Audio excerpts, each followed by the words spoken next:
Good morning, guys. We have arrived at the part of the year where I put the hat on. Yeah, I'm feeling a little bit of motivation. It's not so hot that the yellow jackets are out being crazy. The gardens are still producing, and I want to give credibility, what's the word?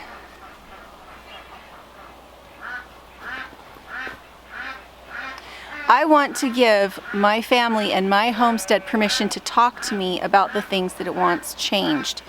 And what I mean by that is that when you go into your homestead, when you go out to do chores, are there things that you are constantly putting off, things that you look at and that bother you, but you don't ever do anything about?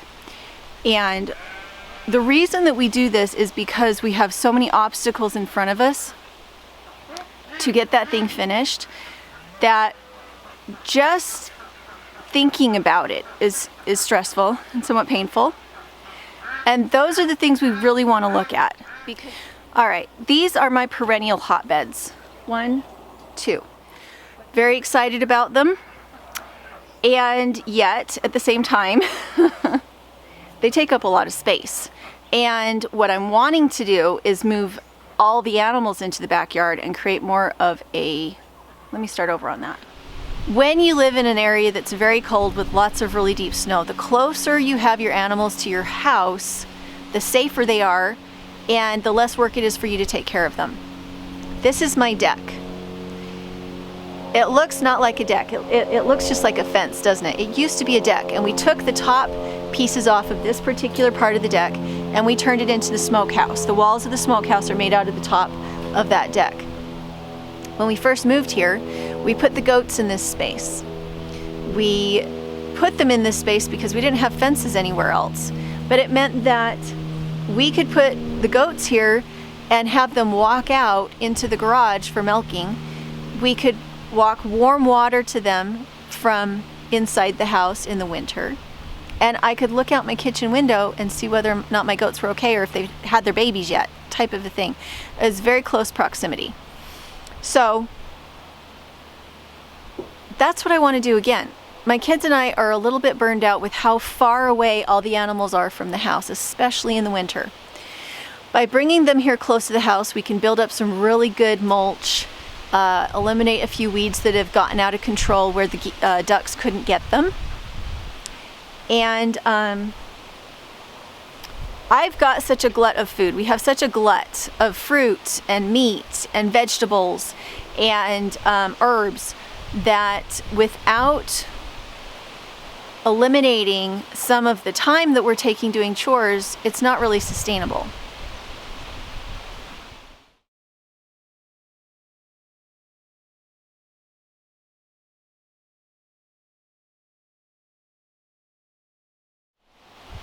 All right, in order to do this, what you need is a way to protect your home, protect the deck, and also protect any of the trees or vegetation that you don't want the goats to get at. So what we've already done is we have hog panels and chicken wire along the house, anywhere that the goats could get to chew on siding or wires or anything else. So we've already protected underneath the deck, and I'll show that to you in a little bit. On the outside, what I'm going to need to do is a little bit more intensive. If the goats get out, I need to make sure that they cannot just kill everything. So I'm going to have to build Fort Knox with cow panels, and anywhere that the goats are going to be next to vegetation, I need to line the cow panels with chicken wire very securely so that they can't get their heads through to kill things. And so that's the project I want to be working on right now, this time of year, is to shrink everything down. The more difficult you make your homestead, the less likely you are to want to do it. And I love homesteading, but I don't want to come outside. I don't want to come outside and look at what it is we have to deal with because it's so much. We don't have too many animals, but things are just spread out too much.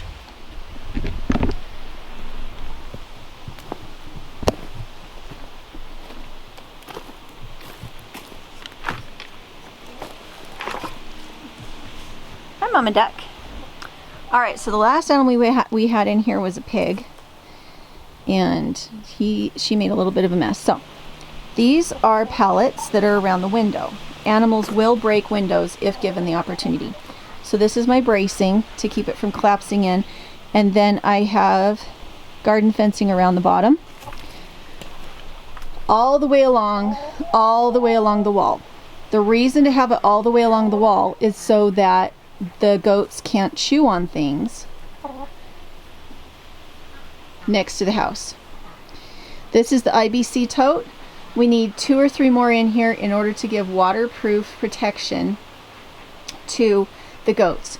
The slats on the deck are open. Water will come through. And so you have to have something like this that's waterproof on the top so that the goats can get into it when it's raining. And then we have a hog panel here that runs all the way along the side. The reason we don't want them under there is because we can't get under there easily. It would be foolish to have the goats be able to get in somewhere where we couldn't go. So that's a hog panel. And then we have the other end open. That's a gate at the other end that we open to let the goats into the garage for milking. This is how we attach all of our fencing. We use plumber's tape.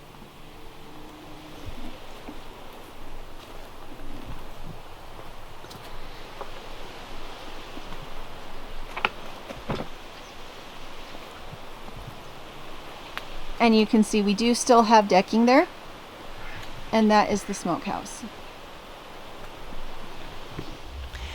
These are our little pigs. They are a Kune, American Guinea Hog, and Julian mix. We absolutely love them to pieces. Currently we have 3, 1 sow, 2 boars. We're going to butcher one of the boars in November. The trick with pigs is to have lots and lots of carbon, which would be hay, wood mulch, straw, as long as it hadn't been sprayed. And you can't smell our pigs, whether we have 3 pigs or 12 pigs, you can't smell them because we give them enough hay. That's fantastic for the garden, and pigs are wonderful animals. Now, they tip their water over a lot, and we are in a zone 4 where we get extremely cold for an extremely long period of time in the winter. Months of just solid frozen weather. So we can't use hoses, and we can't use any kind of self-watering apparatus for the pigs because the water freezes, the lines freeze. So the pigs have to be checked on multiple times a day for water. Other than that, they're pretty easy in the winter, but it is a lot of water hauling. You can't just leave water out here in jugs because it'll freeze in the jugs. You have to take it hot from the house every single time to get them their water. Generally, we like to keep pigs in the backyard, and I'm going to see if we can do that this year. Generally, we keep them under the deck, but they haven't had a huge space of absenteeism from that space. I like to give them a really wide window of absence from a space before we put them back in there. And so this year we kept them out on pasture, out in their little paddocks here instead of under the deck. And hopefully the parasite cycle will have closed at that point, because it has been about 8 months. How long has it been? Has it been a year? It may have been a year. It may have been a year, so we may have gone long enough under the deck. This is part of the goose run. They have the whole free range of the orchard when they're in this spot, and when they're in the back, they're in the full range option of the back, anywhere that we don't have goats with water or sheep with water. The reason I can't put geese and ducks in with my ruminants, my goats and my sheep, is because they will bathe in the goat and the sheep water, and then the goats and the sheep won't drink the water because it's gross. So they have to be separated from my grazers, but they're amazing grazers. During the growing season, they can just live on grass with clean water. So they do a great job keeping everything down. I haven't used a scythe in here in months, or a weed whack or anything like that. The geese by themselves have kept everything down, and they fertilize around the orchard, around the trees and the bushes too. Now this is a couple hundred yards from the house, which means that all their water is run by hoses. And again, once we get into winter, all their water has to be hauled by hand. So they need to go into the backyard too. I'll see if I can get some footage of them. In the morning, they came up to say hi, but then they saw the camera and they left because it's a strange apparatus. Hi, Mama. What are you doing? All right. So I never know which side to stand on. Okay, so they have their water up on a pallet so that their feet are not getting muddy when we dump it out to clean it. They have a hoop house here from cow panels and pallets. And then they kept the weeds out of the half of the garden that I did not plant this year. But here's the thing. Any water that comes to the goats here has to be hauled by hand once we get into winter.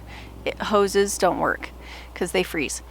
So, even though they've done a great job up here, it's too far for us to haul water as often as we need to haul it. And even though it would be nice to have more fertilizer on the garden, it's not worth the amount of labor that it would take for us to do that. So the goats are also going to go in the backyard. All right, here I am in front of one of the casualties of the war between goats and food forest. When we had the goats under here originally, we had a very powerful sheep named Jumper, and she broke through one of the clips on the gate, and she came out and didn't do a whole lot of damage. The problem was she was in the pen with a bunch of goats and she let the goats out. This little apple tree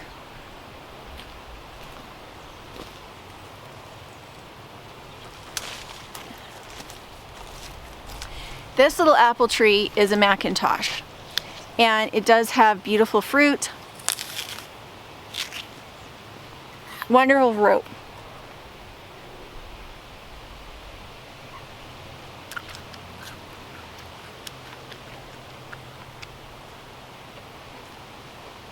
Wonderful fruit. It got girded by the goats in just a few minutes that it took for them to come out. What I did was I wrapped sheets around it to protect it. If I had had the tree sealant at the time, I would have used a tree sealant and that would have been even better, but I didn't know about it at the time. But I just wrapped sheets around and around and around and around, and I cut it way back and hoped it would make it. Well, it did. 3 years later, the rabbits got out, and they lived outside for a winter, and they girded the tree again. So once again, I wrapped the tree. Lo and behold, it's made it. Cutting back a fruit tree is great for a fruit tree because it means that the roots can be powerful enough to keep what few branches are remaining alive. Whereas if the roots are trying to keep the whole tree alive while there's a big patch of bark losing moisture, nothing will survive. So the reason I tell you this story is just as a cautionary tale of, yeah, you can get it to survive and it's all great and everything, but this is the same age as that massive pear tree in the corner. This guy's little. He's producing a lot of fruit, but he's never going to be as productive as that pear tree in the corner that didn't get hit by goats and then rabbits. So if you're going to have livestock in your backyard, if you're going to have livestock next to your fruit orchard, your fruit forest, your fruit orchard, make your gates good, and then make sure your latches are thorough and strong.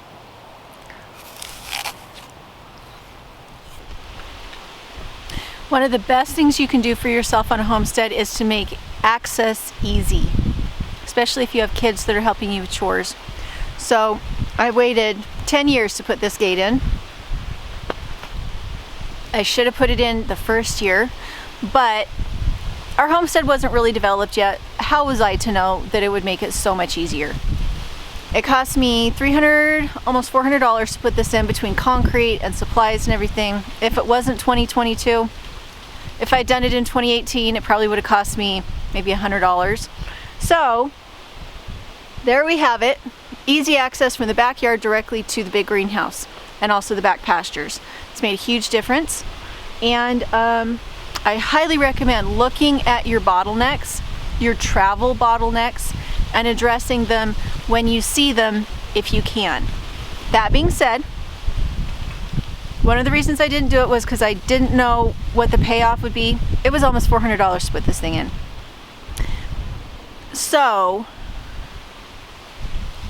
if I didn't have the money to do that, then I probably needed to not need to have access to this space. It would have been easier just to not use this space than to feel like it was going to hurt my pocketbook to put this in. So use some wisdom, use some caution.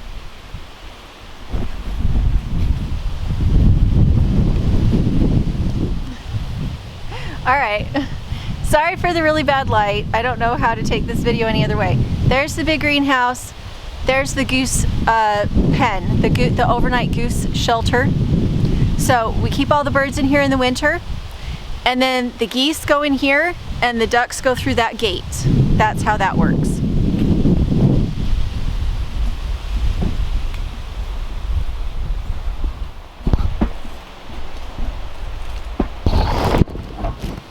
All right, we'll see if I can not get stung while in here. This is the hotbed greenhouse. This is our, what is it, 13 by 32, something like that, greenhouse. We paid for this greenhouse with a Kickstarter, so thank you for all of those who helped with that. That was a long time ago. That was 2014, 2015.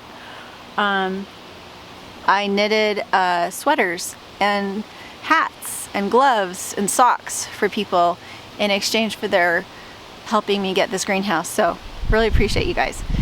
So what I have in here is cut and come again kale and Swiss chard, and I also have tomatoes and potatoes and sweet potatoes in here. The reason I haven't harvested it more is because of the yellow jackets. When it started to get hot out here, it was so much easier just to harvest in the backyard, and we had such a glut in the backyard that there wasn't really a need to come out here to the greenhouse and harvest this Swiss chard. And so when we stopped harvesting the greens kept growing, the tomatoes kept growing, the sweet potatoes kept growing, and now it's just like this massive jungle back here of food. I still have tomatoes back here that are ripening, and yeah, that's just what happens. Sometimes things get away from you and you let it expand too much and you don't get it used up. And I'm trying really hard to repent of that, and that's why I'm making this video, is to show my efforts to try and encapsulate things down to a manageable amount of work. The reason we can forget about this and it's still producing is that I have it set up on an automatic watering system. I have soaker hoses in all of my hotbeds, and they all get watered when that pump goes on. For 15 minutes, everything gets watered. I don't have to change anything. I don't have to worry about it. I don't have to look at it. And so this bed is self-care heaven. And my nose is starting to run. Gross.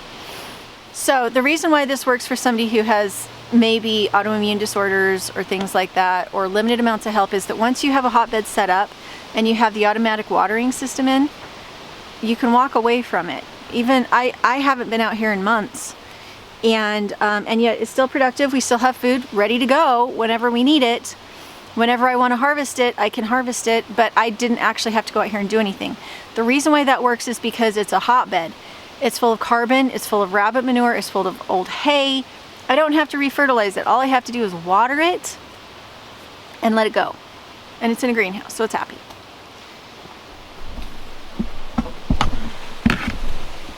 All right, this shows my living fence. My wonderful living fence that I planted because all I had in my backyard were rocks like this. We didn't have grass, we didn't have dirt, we had rocks. It looked like a gravel pit. That being said, I want to kill my living fence. The real estate in my backyard is so vital, so valuable. I've been deep mulching here for 10 years now, and I have really good topsoil on top of those original massive rocks, which makes this real estate for growing food so easy.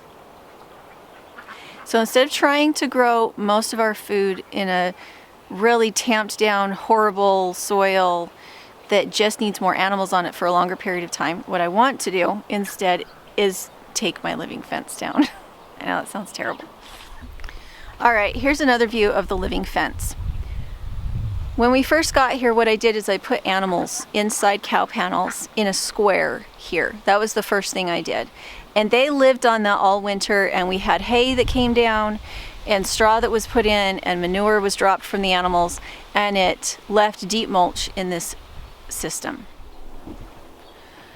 Okay, see that? All that? This space needs animals again. The weeds, even though they're kept down by the ducks, in the growing season, I can't put annual plants in here because some of this needs animals on it again. More deep mulch, more more deep mulch, more goat manure, more grazing in the spring. And so what I want to do is close all this back in again and graze the animals in the spots where I have weeds coming back through. If I put the goats here in the fall, what they'll do is they'll graze my living fence down to a nub. Which, you know, has some feelings for me because it's a trooper. However, willows, even though they create food for the rabbits and they do all these other things, they act as a little windbreak. They are taking up really valuable real estate that I could put into an annual garden that was actually easy to take care of instead of so hard to take care of. So in order to do that, what I would do is I would put in T-posts on the outside perimeter of the living fence. And I would let the goats eat what's in the hotbed. I would let the goats eat what's in the greenhouse that's left over. I'd probably need to pull out the tomato vines so that they weren't poisoning themselves. And then I would need to fence this in a way that the goats can't get to it, which means that with the cow panels, I would need to line the cow panels with chicken wire so they can't put their heads through. If I were to put the goats in here, what would happen is they would eat all of this and they would manure it and they would either rejuvenate it or take it all the way down, kill it. But you can see it has enough vegetation that if I tried to use this wonderful rich soil for growing a garden in, even a back to Eden garden, I would not succeed. Alright, so my ducks already live in the backyard. This is their house, and I would really like to get the chickens in here too. And I can't really put the geese in with the ducks and the chickens. The reason for that is the geese are guardians. They don't need to live with the other animals. They can be a little bit aggressive, a little bit bossy if the other animals are in there with them. So, generally in the winter we put the poultry during the day into the greenhouse, and that works really well. So even though it's a little bit further away from the house, it's just across the chain link fence. That's the greenhouse. If we continue to put the poultry in there during the day, then I think we can separate them out well enough at night to still keep the ducks in here and keep the geese back there in their normal pen. In the winter, I do keep them in a coop. I do not keep them in the greenhouse because that invites predators to break through your greenhouse to get to your animals. So, ducks, chickens, and then geese have their own fully enclosed pen by the greenhouse. All right, this is one of our rabbit spaces. We keep mamas in these really heavy-duty ones, and then we keep the grow outs and the bucks in the others. Our rabbits are really important to us, and we like to breed them all year round, and so we take our rabbits and we put them in a greenhouse during the winter. So I have a breeding doe and a breeding buck in there together because it's an experiment to see if they will break through the sides. There's nothing on the insides of these beds except for old tarps. So if they weren't happy in here, it wouldn't take much for them to just tear down the tarps and go through. But they haven't done that. They've been in there for like 3-4 months now.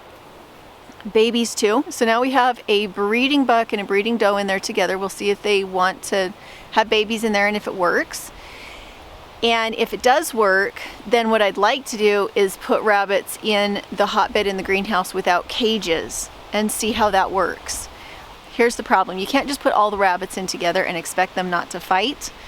Does are very territorial, and so probably even though it's a really big hotbed out in the greenhouse, I'm not sure it's big enough for how many rabbits I actually have.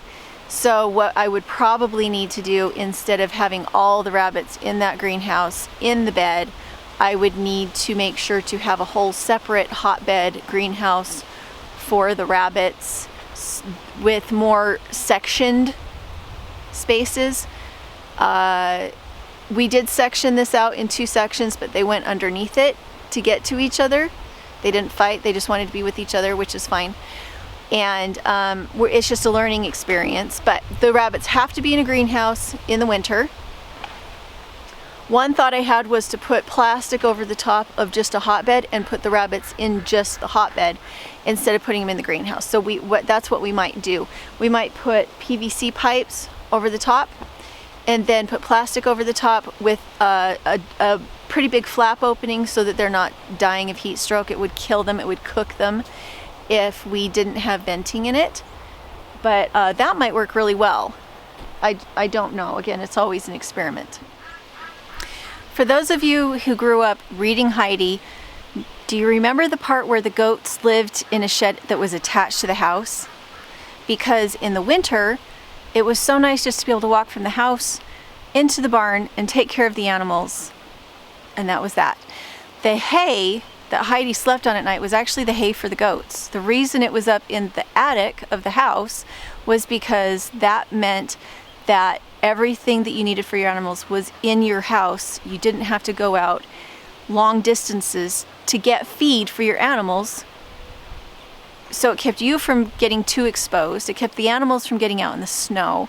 And it kept the animals and you close enough that you could share heat and you could hear them. You knew they were safe. And I think it's just such an amazing principle. All right, so this is a chicken coop. It's way out on our 1.5 acre property. So far out that the sheep are grazing out here. So you can really see how spread out we are. The water, we try to keep as close to the house as possible, the buckets themselves, so that we can put a hose over the fence and fill them. But again, once we get into winter, that's not possible. It has to be in their shelter. And it has to be hauled to them in jugs. So if we have chickens out here, they also have to have water hauled to them. You see I have it wrapped in plastic. This is winter chicken greenhouse. And the plastic keeps them from being so cold that they won't lay or that they get sick. And I'll show you how I let them out.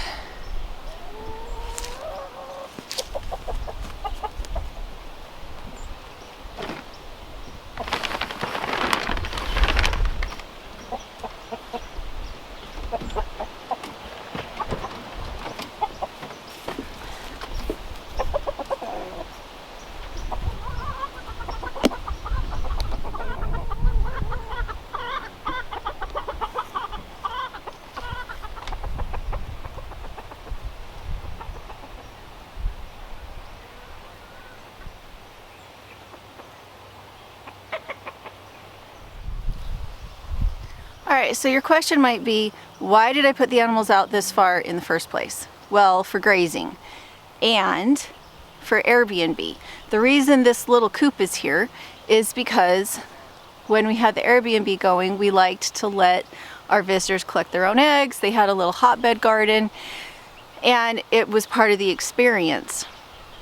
Well, once those chickens got trained to staying in that coop, they didn't want to go to another coop, which just kind of complicated things a little bit, because once they like to lay in a certain area, they'll always come back and lay in that area some more. And in the winter, you know, that's kind of just, you can't really separate your coop, your summer coop versus your winter coop, without it causing the chickens sometimes to stop laying because they love their habits. I wanted to show you this, and now it makes me think, speaking of Heidi, so you can see it, this is all just machine embroidery, just on a very simple little Pfaff sewing machine. I didn't want to do rickrack or bias tape, so it's very handy for equipment, and I think it covers pretty good. So, and I made it out of linen. I really like linen. All right, so there you go. There's my ramble for the day. I will be showing you putting together all these systems as I get there. But for now, I just wanted to maybe get the juices flowing for you guys to think, how can I actually get all my animals closer to the house for winter? It saves you calories, it saves mess, it puts all your resources closer to where you're going to use them, especially if you garden in the backyard. So it will mean that I won't have as much manure up in the front garden this year, but it will mean that my family will be more comfortable, my animals will be safer, and that's what counts. So if you're interested in the plans, I do have the plans for the hotbeds and the hotbed greenhouses, also little PDF books about my different types of animals. You're welcome to go find that on the Etsy store. And if you'd like to hear my brain machinations, go to Patreon. That is where I have at least a weekly little mind dump about what I'm trying to process here on the farm and solutions that I may not have got to yet in videos. So thanks for everybody who's supporting me over there. Thanks for everybody who has bought plans. Talk to you.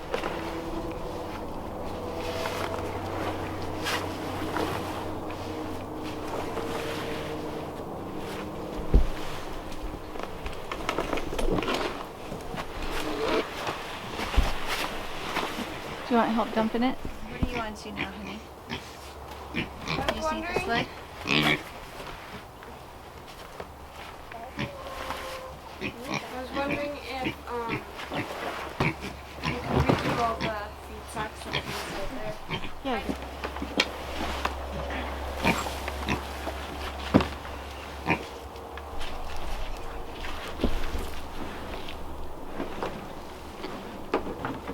Horse cleaning rakes. That look good in here? Yes, it looks perfect. That was Good work, Princess Pig. That was 3 to 4 sled pulls. He chews on my boots a little bit and puts my jeans in his mouth. Yeah, we don't want him grabbing onto boots, otherwise they'll think we're food. Well, I have yet to feed him anything. Even with Abraham, he did it a little bit, but he was big enough.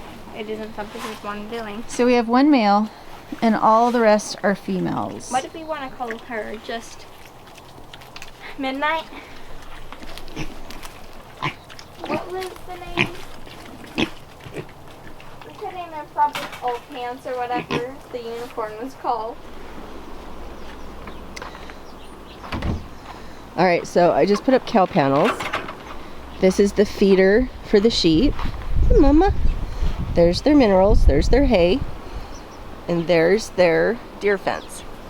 You can see I've only got the deer fence on the side that has trees.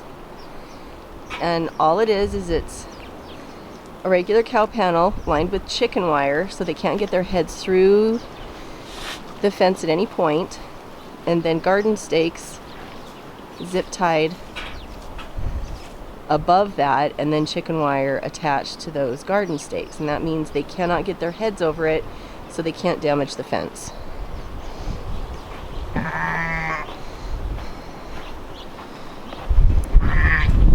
Hi, Mama. There's their IBC shelter.